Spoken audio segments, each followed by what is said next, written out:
going into my 14th year as president of Richard Bland. Bland College is really at a high mark. Our goal is to higher education is changing rapidly. This is a revolutionary time in higher education. Many from the region, a 50-mile radius. Welcome to On Air-RBC. Today we have a distinguished guest joining us, Dr. Debbie L. Seido, president of Richard Bland College. President Seido, thanks for joining us for this special edition, Conversations with the President. Let's get right into it. Governor Glenn Youngkin recently signed legislation granting Richard Bland College full independence from William & Mary. Can you share what this milestone means for the college and its future? This is historic, truly a milestone that is going to be a pivot point for the college as we contemplate ways that Richard Bland can continue to have an impact not only on its students, but also on the broader Petersburg South Side community. At its essence, the action of having an independent governing board is discreetly the dedication of a group of individuals, the governing board, to Richard Bland College. Previously, for Richard Bland's history, the college has been governed by the William & Mary Board of Visitors. That body's first obligation is to William & Mary. So now to have our own governing board, that is an addition. That is a resource that is going to allow Richard Bland to have its priorities only on Richard Bland and what we do as one of Virginia's unique institutions of higher education. And the new governance structure includes a 9-member board. How does this change impact decision-making and strategic planning for RBC? Again, I think it has been misunderstood, the relationship that Richard Bland has had historically with William & Mary.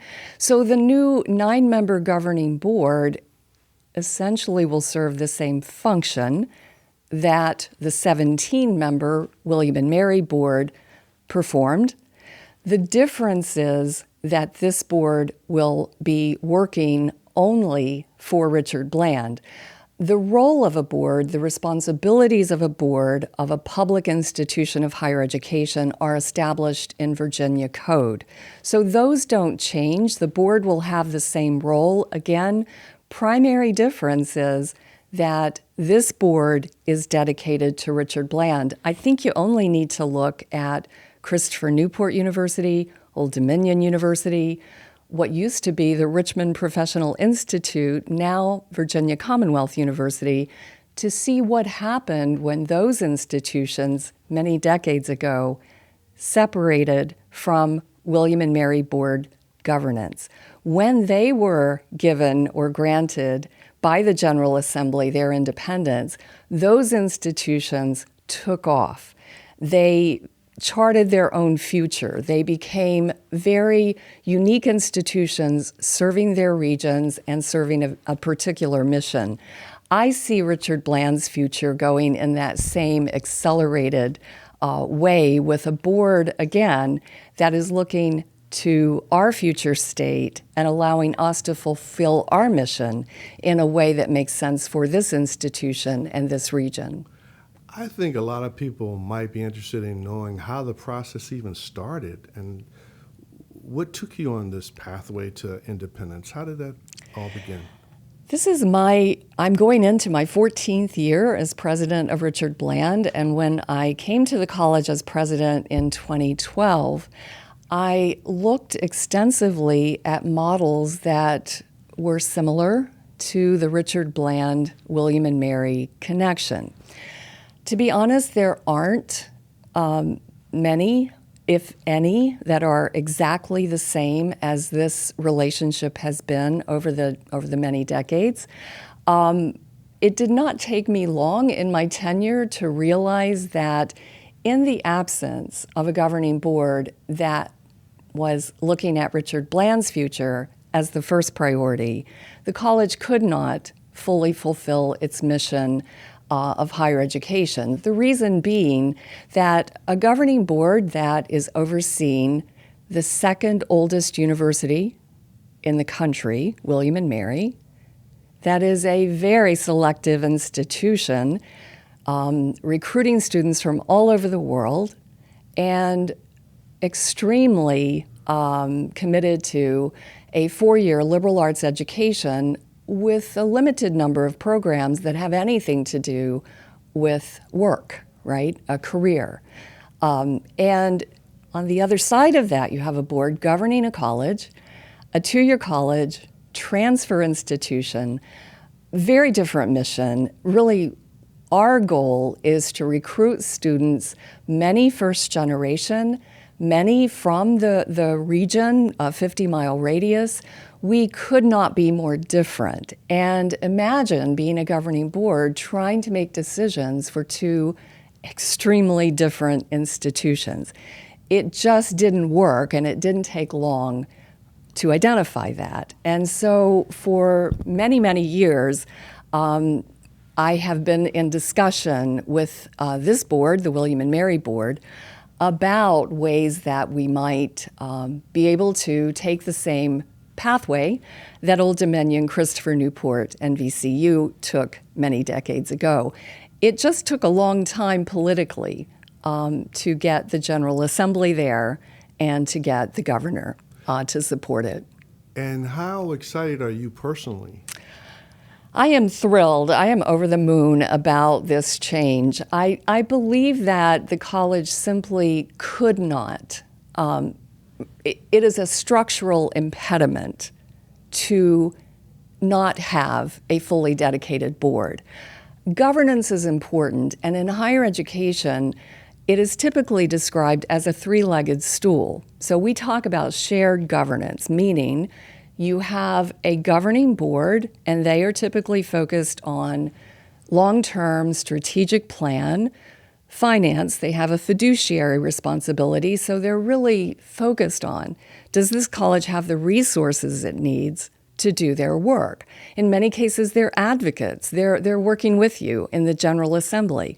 They're working with you to get gifts, right? Philanthropic gifts.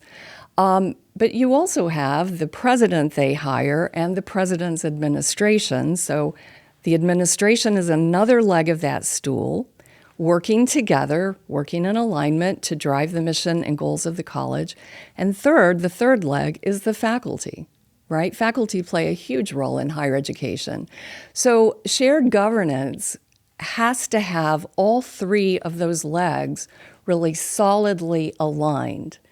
And I believe now with our own board, that third leg is going to be solid. It is going to result in alignment that removes friction and allows this college to really take off and soar. And how has the buy-in been? We could talk about faculty, we could talk about the community, we could talk about students. I am so proud to say that this was not a solo journey by any stretch of the imagination. Really, it was conversations with alumni that began to get the energy, that began to get the buy-in, the advocacy, and eventually a critical mass of alumni community members. And keep in mind, there are so many Richard Bland graduates who are in important leadership roles. The mayor of Petersburg, Sam Parham, the county administrator for Dinwiddie, Kevin Massengill. I could go on and on, but it is people who are leaders in our community, in our state, who recognized the incredible value of Richard Bland, especially at this point in time, because higher education is changing rapidly. This is a revolutionary time in higher education. The old traditional models aren't working the way they used to. Students are opting out in larger numbers, and that will continue to happen by all projections. So this is a time when we had massive buy-in from the community, from alumni, from leadership across the state, from, again, internally, our faculty and staff, We talked for many years about what this would mean for the college. And I believe that at the end of it all, there was no surprise. In fact, I think everyone really was on the same page and working from the same playbook to get this outcome. And that's the only reason it happened.